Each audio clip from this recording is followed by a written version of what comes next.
ยามได้ดีมีสุขลืมทุกข์ยากเคยลำบากมาแต่ไหนให้คิดถึงเคยเหนื่อยล้ามามากมายให้คำนึงให้นึกถึงที่มาตนจนชำนาญคิดสักนิดอย่าบิดเบือนชาติกำเนิดไปหลงเกิดเมืองกรุงมุ่งสถาน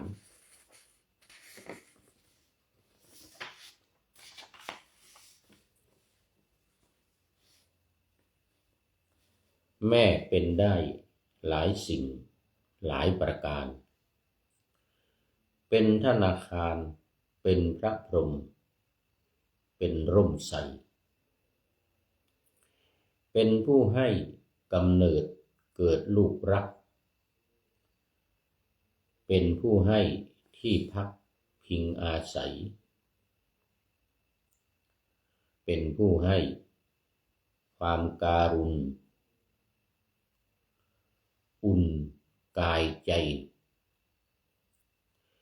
เป็นผู้ให้อะไรไม่รามือ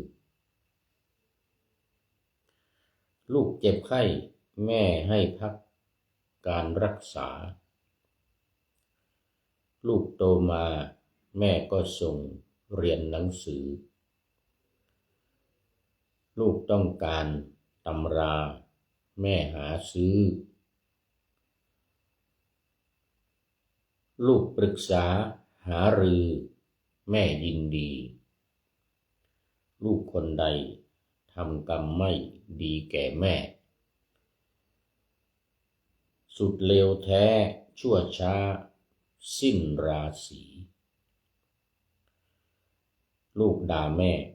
ตีแม่ลูกกาลีลูกไม่ดีนำมารดาน้ำตารินขอถวายความนอบน้อมแด่พระรัตนตรัยมีพระพุทธเจ้าเป็นต้นขอถวายความเคารพพระมหาเถระพระเถรานุเถระเจ้าคณะพระสังฆาธิการทั่วโลก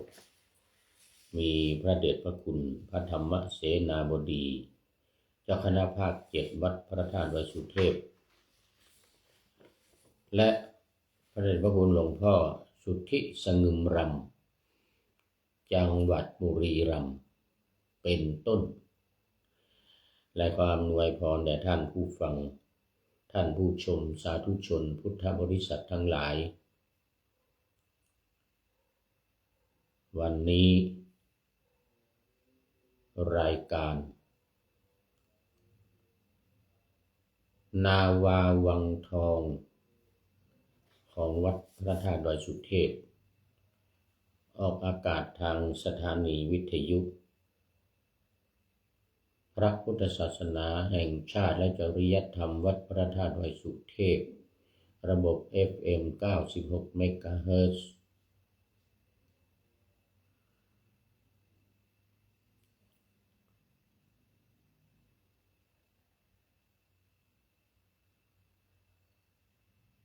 มีพ่อครูบรรลบนามวงพรหมเป็นผู้อำนวยการอาจารย์พระมหาประสิทธิ์ประสาธิโกเป็นหัวหน้าสถานีและอาตมาภาพพระครูปริยัติยานุศาสตร์เป็นผู้บรรยายเป็นประจ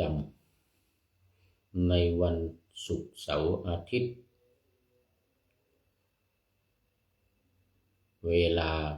7:30 นาทีถึง 8 นาฬิกาและพิเศษในวันศุกร์กับวันเสาร์มีภาคบ่ายเวลา 13 ถึง 14 นาฬิกาเฉพาะวันศุกร์กับวันเสาร์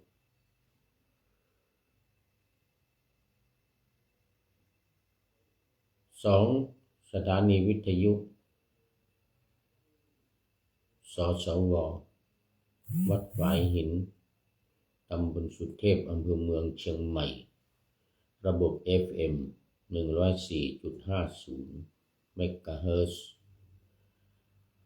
มีท่านพระครูสมุวิสุวรรณวรกิจโยเป็นผู้อำนวยการนำออกอากาศ4วันคือวันพุธเวลา 17-18 นาฬิกาวันศุกร์และวันเสาร์เวลา 14-15 นาฬิกาและวันอาทิตย์เวลา 15-16 นาฬิกาวันนี้ก็ต้องขอขอบคุณพระเดชพระคุณหลวงพ่อสุทธิสงึมรำเข้ามาตั้งแต่ตอนปะหน้าธรรมะอ่านบทประพันธ์ยังไม่ทันจบ เรียกว่าเข้ามาแต่หัวรุ่งไก่ยังไม่ทันโหพระสุริโยยังไม่จับขอบฟ้า ขอบคุณพระเดชพระคุณหลวงพ่อมากเป็น FC ตัวจริงหลวงพ่อเข้ามาทุกรายการ4รายการที่จัดนี่นะในแต่ละวันแล้วก็บางวัน5เวลาคือเพิ่มเวลาบ่ายด้วยอย่างนาวาวังทองนี่จะเพิ่มบ่ายโมงถึงบ่าย2วัดพระธาตุวัดสุเทพบ่าย2ถึงบ่าย3นี่วัดฝายหินบ่าย3ถึงบ่าย4ก็วัดฝายหิน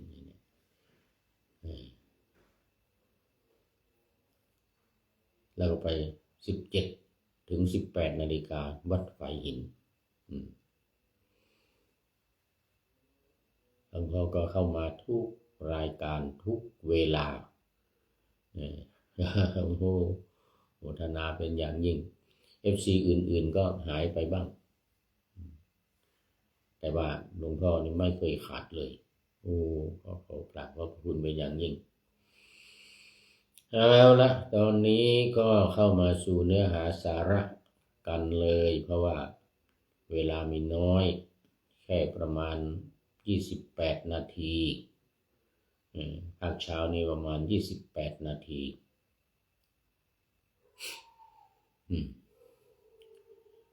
วันนี้ก็เป็นเรื่องอยู่ในหลักการ4วิธีการ6ก็คือ1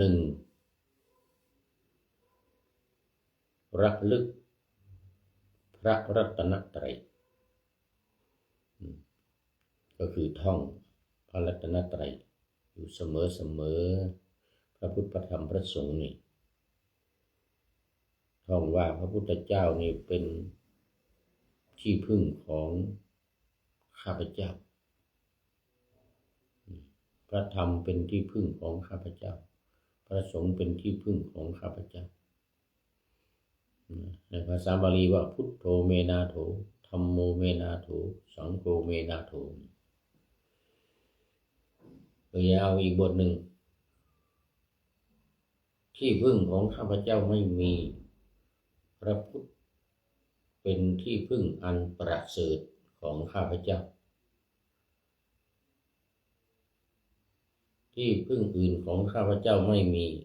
พระธรรมเป็นที่พึ่งอันประเสริฐของข้าพเจ้าที่พึ่งอื่นของข้าพเจ้าไม่มีพระสงฆ์เป็นที่พึ่งอันประเสริฐของข้าพเจ้านี่ถ้าบาลีก็ว่านัตติเมสรนังอัญญังพุทโธเมสรนังวรังนี่ก็พูดนัตติเมสรนังอัญญังที่พึ่งอื่นของข้าพเจ้าไม่มีธัมโมเมสรนังวรังพระธรรมเป็นที่พึ่งอันประเสริฐของข้าพเจ้านัตถิเมสรนังอัญญังที่พึ่งอื่นของข้าพเจ้าไม่มีสังโฆเมสรนังวรังพระสงฆ์เป็นสรณะอันประเสริฐของข้าพเจ้านี่ก็คือใจความสำคัญของหลักการข้อที่1หลักการข้อที่2 ท่องธาตุสี่ดินน้ำไฟลมนี่นะหลักการที่สามท่องขันธ์ห้ารูปเวทนาสัญญาสังขารวิญญาณสุดท้ายหลักการข้อที่สี่จัดขันธ์ห้านี่แหละลงในอริยสัจสี่หลักการทั้งสี่อย่างนี้เป็นหลักการของโครงการปูทางสู่การตื่นรู้ธรรมนาวาวังของสำนักพระราชวังวิธีการหุบก็สี่อย่างตามหลักการนี้เหมือนกันแล้วขยายข้อสองเป็นข้อสามอีกหนึ่งเลื่อนข้อสามไปข้อสี่แล้วขยายข้อสี่คือการท่องธาตุกรรมฐานเนี่ยขันธ์ห้าการท่องขันธ์ห้าเนี่ยเป็นข้อห้าคือเรียนรู้ขันธ์ห้าแล้วเลื่อนข้อสี่ไปเป็นข้อหกคือการพิจารณาความเกิดความดับของขันธ์ห้าลงในอริยสัจสี่ส่วนธรรมะอื่นๆที่เกี่ยวข้องเช่นปฏิจจสมุปบาทมันเกี่ยวข้องกับความเกิดความดับสติปัฏฐานสี่สัมมัปปทานสี่แล้วก็สังโยชน์10ประการซึ่งเป็นหลักธรรมย่อยๆแต่มันเป็นหลักธรรมใหญ่นะแต่ว่ามันเป็นข้อย่อยในหลักการสี่วิธีการหกนี่มันเป็นขยับขยายเพิ่มเข้ามาเพิ่มเข้ามา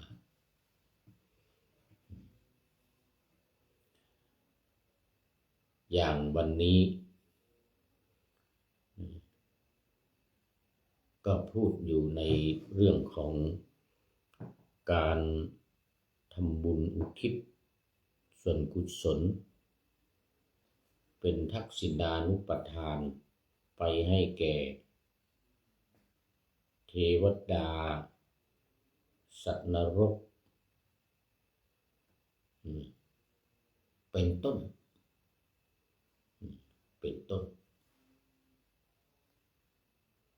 ก็พูดถึงเรื่องของการทำบุญการอุทิศไปให้เปรตหรือสัตว์นรกนี่ก็อย่างในติโลกุทสูตรหนังสือของธรรมนาวาวังของสำนักพระราชวังนี้ก็เน้นอย่างในหลักการชาวพุทธก็จะเน้นอยู่ในเรื่องของการทำบุญอุทิศส่วนกุศลนี้แล้วก็นำเอาเรื่องราวต่างๆในพระไตรปิฎกมาเล่าสู่กันฟังเมื่อครั้งที่แล้วก็เล่ามาถึง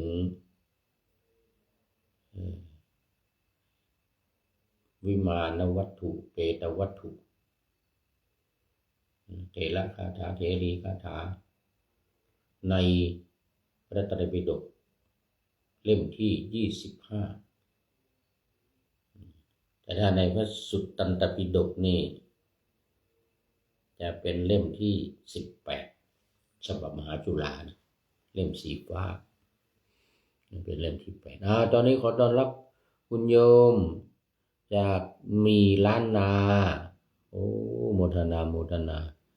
น้อมกราบไหว้สาเจ้าสาธุเจ้าข้าโอ้โหโมทนาอันนี้ก็เป็น FC ตัวจริงอีกท่านนะคุณโยมเป็น FC ตัวจริงเข้ามาเกือบจะทุกรายการเหมือนกัน ถ้าไม่ดึกนะถ้าจะดึกนี่ก็หายหมดเหมือนกันนะหลับกันหมดเลยเข้าหลับเข้านอนกันหมด แต่หลวงพ่อสุทธิสงบลำนี่มันจะตื่นขึ้นมาเจออยู่บ้างเช่นตี 2 ตี 3นี่นะตี 1 ตี 2 ตี 3ถ้าจัดตอนนั้นนี่หลวงพ่อก็มักจะตื่นขึ้นมาก็เข้ามาคอมเมนต์ในรายการ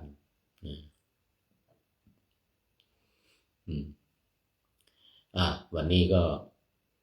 มาต่อเมื่อวันก่อนพูดไปเรื่องวิมานที่1นะวิมานที่1วันนี้เป็นวิมานที่2ในปิฐวรรคนะปิฐวรรควิมานที่1นั่นก็ตังทองปิฐะนี่แปลว่าตังตังทองของเทพธิดาคนหนึ่งที่ท่านพระมหาโมคคัลลานะขึ้นไปบนสวรรค์แล้วก็ไปถามธิดาคนนั้นวันนี้ก็อีกคนละคนวันนี้เป็นลักขุมาวิมานลักขุมาวิมานนี่ก็ว่าด้วยวิมานที่เกิดขึ้นแก่นางลักขุมาอุบาสิกานางลักขุมาอุบาสิกานี้มาดูรายละเอียดกันหน่อยเป็นเรื่องที่2วันก่อนว่าเรื่องที่1ไปเรื่องที่2นี่มาในข้อที่173พระไตรปิฎกเล่มที่26พระมหาโมคคัลลานะถามว่าเทพธิดาเธอมีผิวพรรณงามยิ่งนักเปล่ง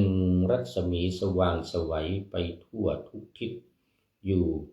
ดุจดาวประดับดุจ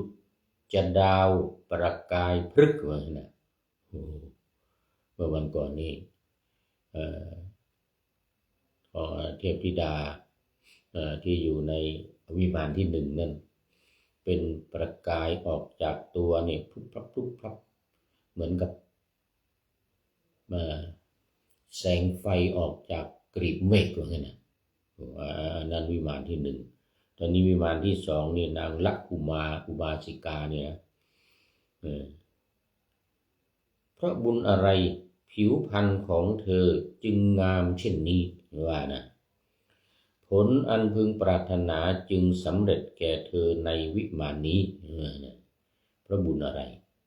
เทพธิดาผู้มีอานุภาพมากอาตมาขอถามว่าเมื่อเธอเกิดเป็นมนุษย์ได้ทำบุญอะไรไว้ถามเหมือนกับธิดาองค์กรนะเหมือนกับธิดาองค์กรเมื่อเธอเกิดเป็นมนุษย์ได้ทำบุญอะไรเพราะบุญอะไรเธอจึงมีอานุภาพรุ่งเรืองและมีรัศมีกายสว่างไสวไปทั่วทิศอย่างนี้นะเมื่อเทพธิดายินดีใจที่พระมหาโมคคัลลานะเถระถามจึงตอบปัญหาผลกรรมไปตามที่พระเถระถามเมื่อดิฉันเกิดเป็นมนุษย์เป็นชาวเมืองพาราณสีว่าไงนะบ้านของดิฉันเนี่ยตั้งอยู่ใกล้ทางออกหรือใกล้ประตูเมืองออกจากประตูเกวัตตทวารไปก็เป็นหมู่บ้านของดิฉัน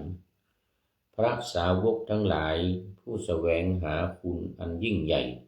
เที่ยวบิณฑบาตอยู่ในหมู่บ้านนั้น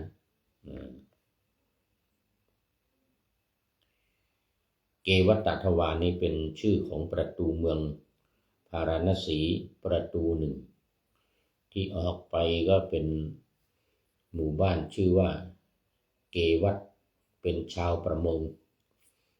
เป็นชาวประมงที่อยู่ติดกับแม่น้ำคงคา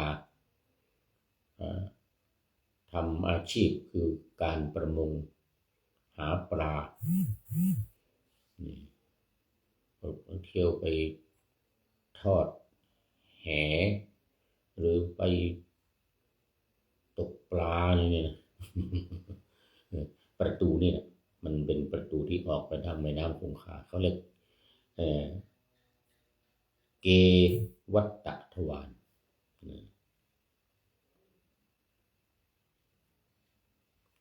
ดิฉันมีใจเลื่อมใสในพระสาวกทั้งหลายผู้ปฏิบัติตรงจึงได้ถวายข้าวสุกขนมสดผักดองพร้อมทั้งเครื่องดื่มที่ปรุงด้วยส่วนผสมต่างๆมีข้าวและเกลือเป็นต้นว่าอย่างนั้นมีข้าวและเกลือเป็นต้น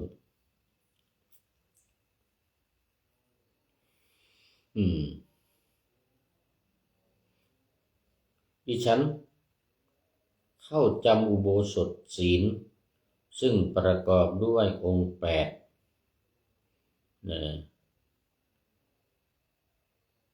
ทุกวัน15 ค่ำและ14 ค่ำและ8 ค่ำแห่งปักว่านะตลอดเลยไม่ว่าจะ14 ค่ำแรม14 ค่ำหรือแรม15 ค่ำขึ้นนี่ขึ้น15แน่นอนแล้วก็วันขึ้น8 ค่ำหรือแรม8 ค่ำนี่นะก็ไปถืออุโบสถถือศีล8ดิฉันผู้สำรวมระวังในศีลตลอดเวลาและแจกจ่ายทานด้วยความเคารพจึงได้ครอบครองวิมานนี้เพราะงั้นนะ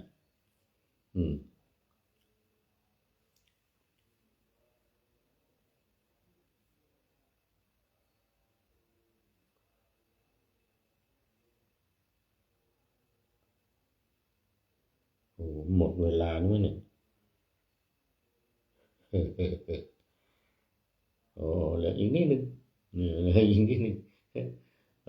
เดี๋ยวให้จบนี่ก่อนดิฉันงดเว้นจากการฆ่าสัตว์เว้นไกลจากการลักขโมยการประพฤตินอกใจสามีสำรวมระวังการพูดเท็จไม่พูดเท็จและการดื่มน้ำเมาดิฉันยินดีในศีล 5ฉลาดในอริยสัจคืออริยสัจ4นะอริยสัจ4เป็นอุบาสิกาของพระผู้มีพระภาคพระนามว่าโคดมผู้มีพระจักษุมีพระยศพุทธเจ้าของเรานี่แหละองค์ปัจจุบันเพราะบุญนั้นผิวพรรณดิฉันจึงงามเช่นนี้เป็นต้นที่ถามมาแล้วนะและมีรัศมีกายสว่างไสวไปทั่วทุกทิศอย่างนี้พระคุณเจ้าผู้เจริญขอท่านพึงถวายอภิวาทพระยุคลบาทของพระผู้มีพระภาคเจ้าตามกราบทูลตามคำของดิฉันว่าลักขุมาอุบาสิกาถวายอภิวาทพระยุคลบาทของพระผู้มีพระภาคด้วยเสียงกล้าวพระพุทธเจ้าข้าแด่ท่านผู้เจริญการที่พระผู้มีพระภาคทรงพยากรณ์ดิฉันว่าจะได้บรรลุสามัญญผลขั้นใดขั้นหนึ่งไม่น่าอัศจรรย์เท่ากับที่ทรงพยากรณ์ดิฉันว่าจะได้บรรลุสกทาคามิผลเลยอันนี้ฝากท่านพระมหาโมคคัลลานะไปกราบทูลพระพุทธเจ้าสุลักขุมาวิมานที่2นี่ก็จบหมดเวลาพอดีอีกด้วยหมดเวลาพอดีอันนี้ก็มีคุณโยมจากมีล้านนาเป็นท่านสุดท้ายเป็นท่านสุดท้ายเข้ามาสู่ในรายการในวันนี้ขอโมทนาเป็นอย่างยิ่งนะท้ายรายการมีข้อคิดฝากไว้โดยใครนี่เดี๋ยวดูก่อน อืมโดยโอ้ไพวันพุทธกังโอ้โหนี่ได้หลายครั้งแล้วผู้ใช้นามปากกาว่าไพวันพุทธกังแล้วบอกว่าอย่าลืมถิ่นว่างั้นนะนี่หัวข้อเขายามได้ดีมีสุขลืมทุกข์ยากเคยลำบากมาแค่ไหนให้คิดถึงเคยเหนื่อยล้ามามากมายให้คำนึงให้นึกถึงที่มาตนจนชำนาญคิดสักนิดอย่าบิดเบือนชาติกำเนิดไปหลงเกิดเมืองกรุงมุ่งสถาน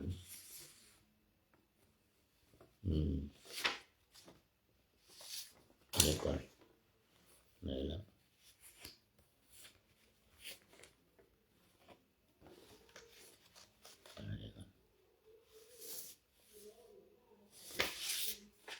โอ้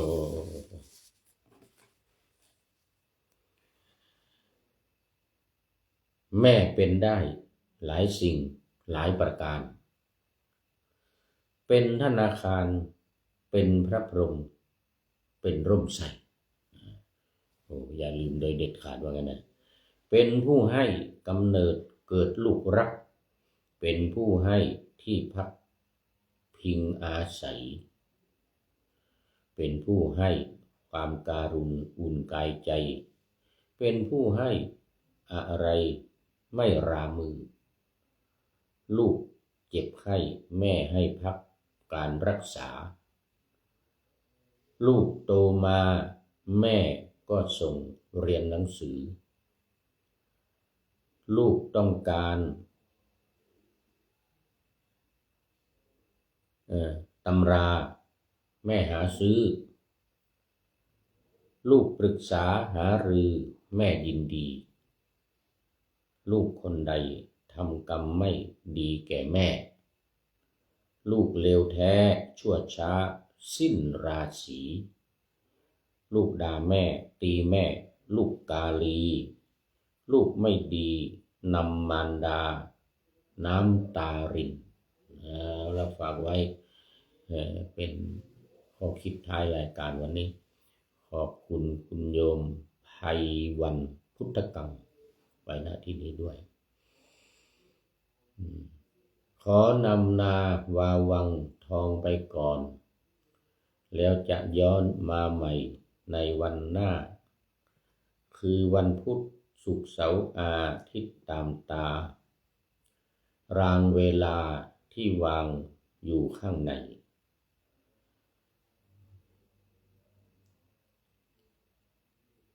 เป็นธรรมะจากพระราชวังเป็นนาวาโด่งดังสว่างไสวเป็นทองคำล้ำค่ากว่าสิ่งใดชุบชีวิตจิตใจให้ใสงามขอเชิญท่านทั้งหลายนำไปท่องตามคุณของพระรัตนสามพุทโธเมนาโถธัมโมตามสังโฆเมนาโถยามภาวนาว่าบ่อยๆซ้ำๆจำในจิตจนมันติดในใจไม่หายหน้านอนนั่งยืนเดินจำทุกเวลาตั้งแต่ตื่นขึ้นมาถึงหลับไปขอทุกท่านได้ผลจากปฏิบัติได้กำจัดความทุกข์พบสุขใสพลันปลอดโปร่งโล่งสบายทั้งกายใจอยู่ที่ใดใจสงบพบนิพพานขอเจริญพร